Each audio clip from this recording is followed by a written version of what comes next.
The Republic of Haiti has had a varying existence as an independent nation since its independence in the 19th century.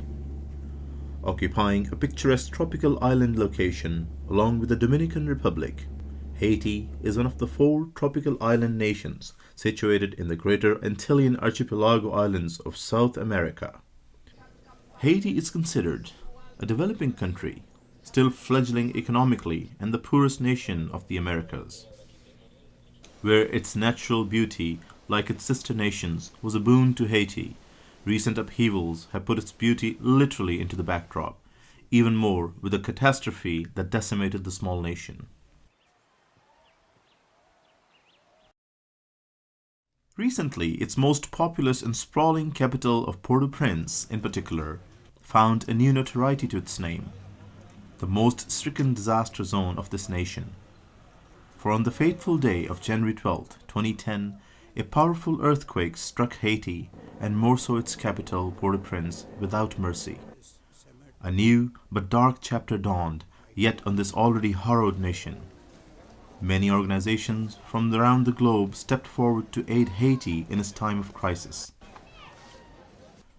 Humanity First, a global volunteer-based aid organization, and which readily had a base in Haiti, immediately joined in the task of sustaining the survivors and providing aid where possible. The volunteers of Humanity First were to be tested to the limit yet again. Their battle to save lives with time and resources readily at a stretch had just begun. On January 12th, 2010, I was at the office around 4:45. I got a call that there was an earthquake in Haiti. So I quickly got on the internet and find out what happened there, and we didn't get any information, but we found out that there is a major earthquake over there, 7 Richter, which means that we can expect a lot of disasters and deaths. So right away, I called my team members and said, find out what's going on there. And as we were there already before in Haiti, we have been working in Haiti for the last 3 years, since 2007. We had a local team over there. We had a local office over there. So we immediately tried to contact them, but unfortunately the phone lines were down. So there was no information whether our team members were safe or not, whether our office was safe or not. We couldn't find it. So ultimately, we made a decision that we have to send a first response team to make an assessment of the needs, and then what our response should be. That should be decided as soon as possible. So right away, we invited all our team members who could go. We recruited our first responders, and within a couple of days, we were able to send our team to Haiti in a situation where we didn't know where to go. We didn't even know the directions. The roads were closed. The airport was closed. So we got a flight from Toronto to Dominican Republic. From there, we rented some cars, and I sent our team to say that just drive, find your way from there, use local maps, local resources, and be there and tell me. We have a lot of supplies with us to send with our team, because nobody knows what they need over there. So we have solar panel, we have a lot of MREs for them, emergency kits.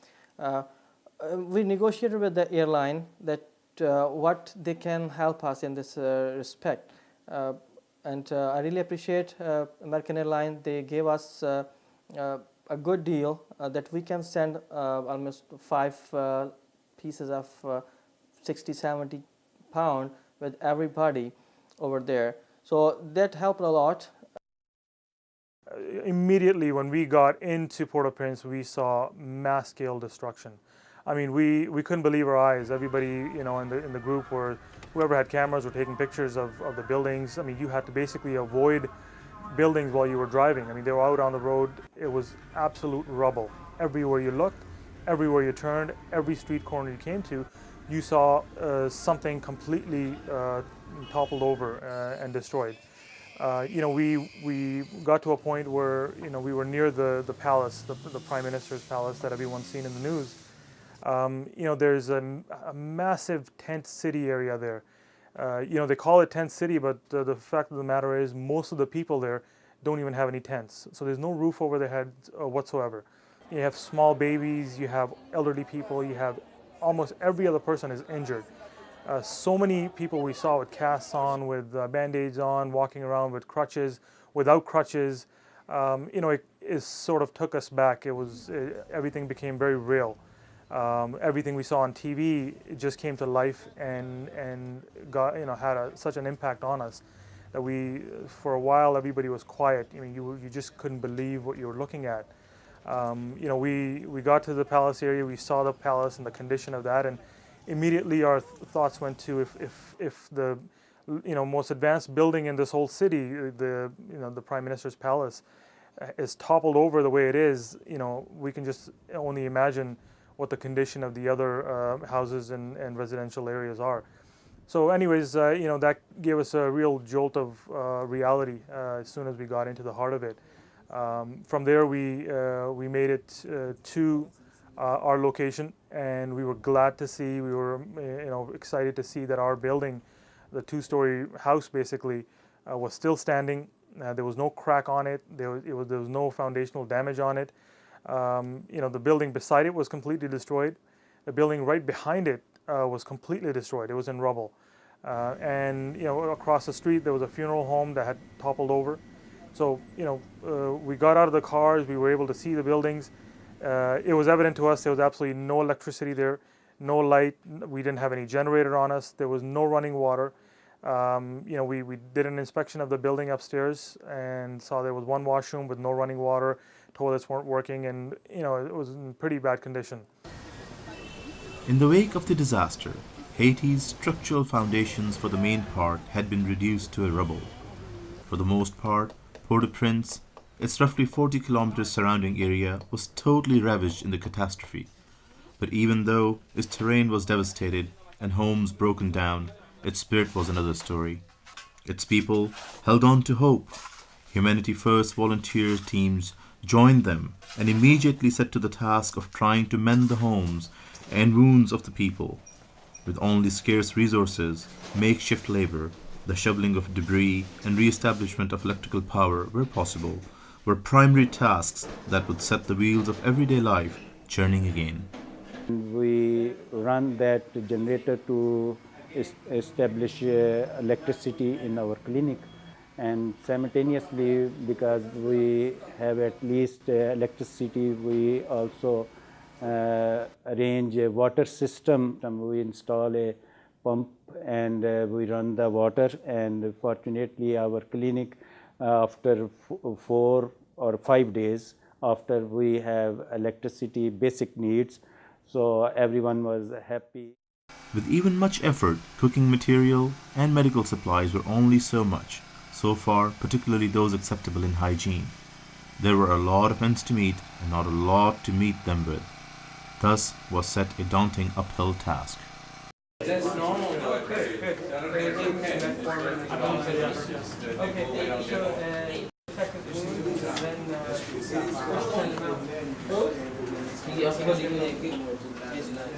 Good. And just walk. Just walk. Little. Where? That skin? Yeah. It's just a layer of dead skin, but it'll come off. Hello world, Humanitarian First. My name's Richard Godfrey and stuff. I've been down here for almost 2 weeks in Haiti, Hilton and stuff. Well, not exactly and stuff, but a great bunch of people, and we haven't even been able to eat most of the noodles and rice, but it's been great. We have one of our team members here that's not feeling too well. He was nauseated last night. He's got a fever now. We just started with an IV and stuff, and we're going to give him 2,000 liters of fluid and find something for his temperature also. Down here at the Humanity First Medical Clinic, or medical camp, so they call it. I've been down here almost 2 weeks. From what I understand, they were seeing 300 to 400 people a day. We're down to about 200. By noon today, we've seen over 150 people.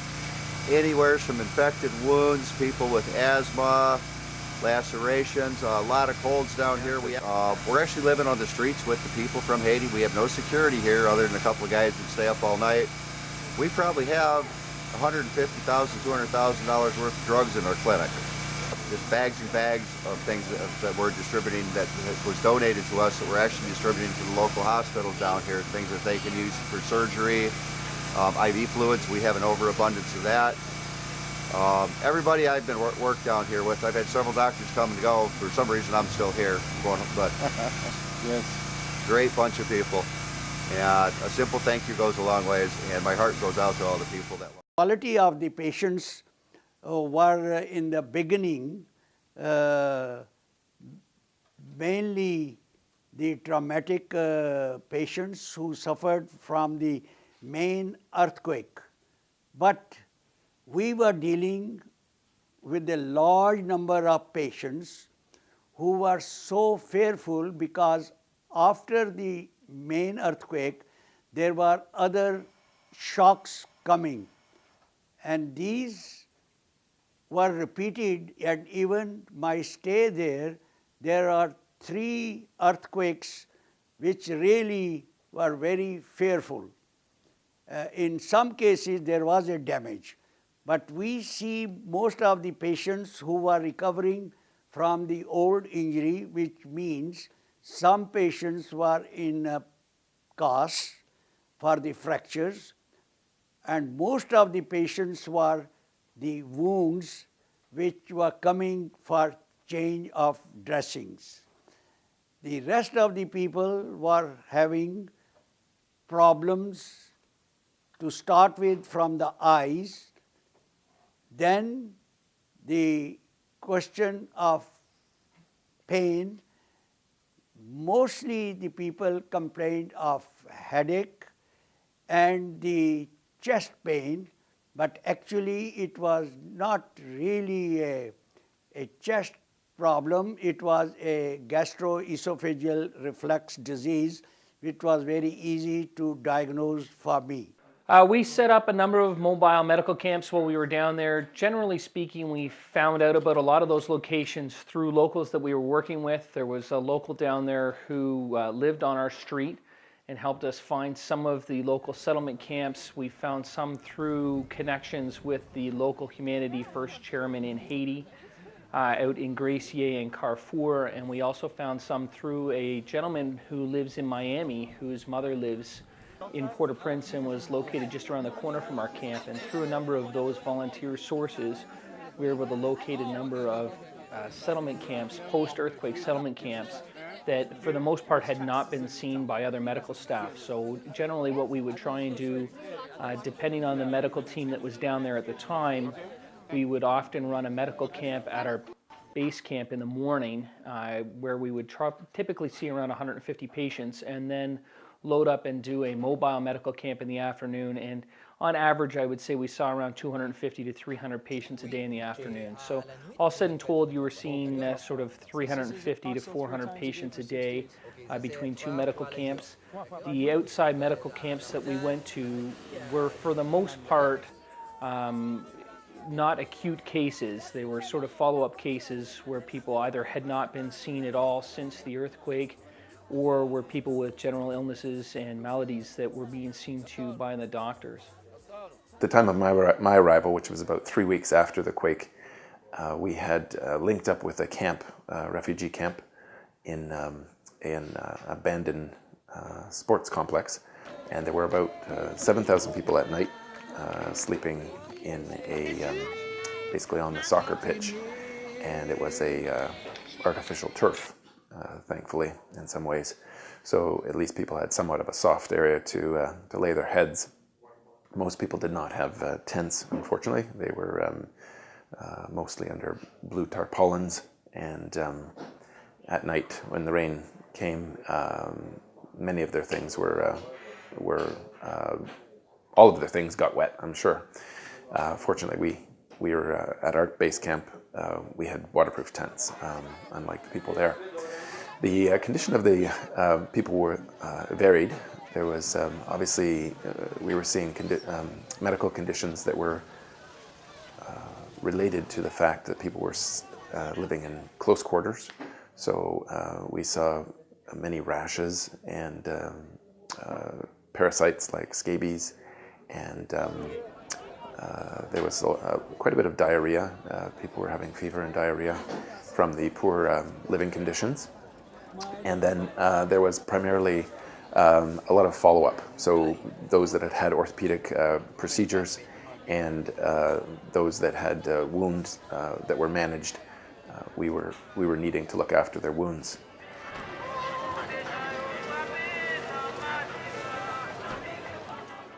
Shortly after my arrival in Haiti, we had the opportunity to attend a UN meeting. I believe it was on shelter and food distribution at the UN camp in Port-au-Prince. And while we were there, we were introduced to a lady named Junie, who was a local Haitian woman who was in conjunction with some other local women and men trying to run a settlement camp of around 7,000 people at a sports facility called the Dadadou Sports Complex in Port-au-Prince.